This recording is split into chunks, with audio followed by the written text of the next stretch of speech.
03-04-2020. Temporalité parallèle. Je le constate et je ne suis pas la seule. Le ralentissement passe vite. Mes journées à peine commencées se terminent.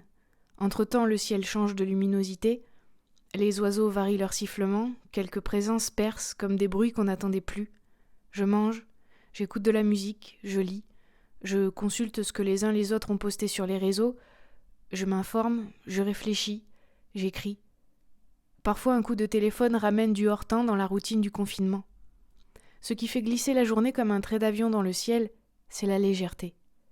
Difficile à concevoir quand la vigilance sanitaire ne nous invite pas au repos, que l'horizon d'une crise économique encourage nos insomnies.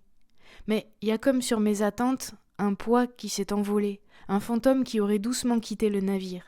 Celui-là même qui me dit de faire, produire, voir des gens, communiquer, travailler, me surpasser, toute voile dehors. Celui-là bat de l'aile dans la cage de mon inertie et commence à me craindre. Parce que je prends le temps que je veux pour faire ce que je n'aurais jamais osé faire en temps normal. Rester une journée chez moi à ne rien faire. Ou plutôt si, à réfléchir, à écrire comme une recherche qui n'ira pas plus loin que la moitié de route dont parle Fernando Pessoa dans son livre de l'intranquillité. Je donnerai beaucoup pour un chemin conduisant d'un lieu d'où personne ne vient vers un lieu où personne ne va.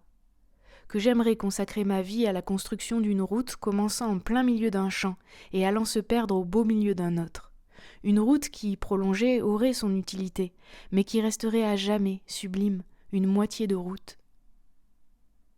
Pendant ce temps, à l'autre bout de mon secteur, une amie, mère de 2 petites filles, n'est pas tranquille 1 minute chacune de ces journées qui passent. Elle crèverait d'envie de me voler un peu de solitude. Et moi, je voudrais un peu de ces cris d'enfant pour chasser mon fantôme qui, je le conçois, bien qu'affaibli, reste présent, tapis. Pendant ce temps aussi, ma sœur donne toute la journée des cours de sport et les clients qui suent de l'autre côté de l'écran lui sont reconnaissants. Elle aimerait souffler. Et moi, je voudrais par procuration vivre un peu de ce sentiment reçu, celui de me sentir utile.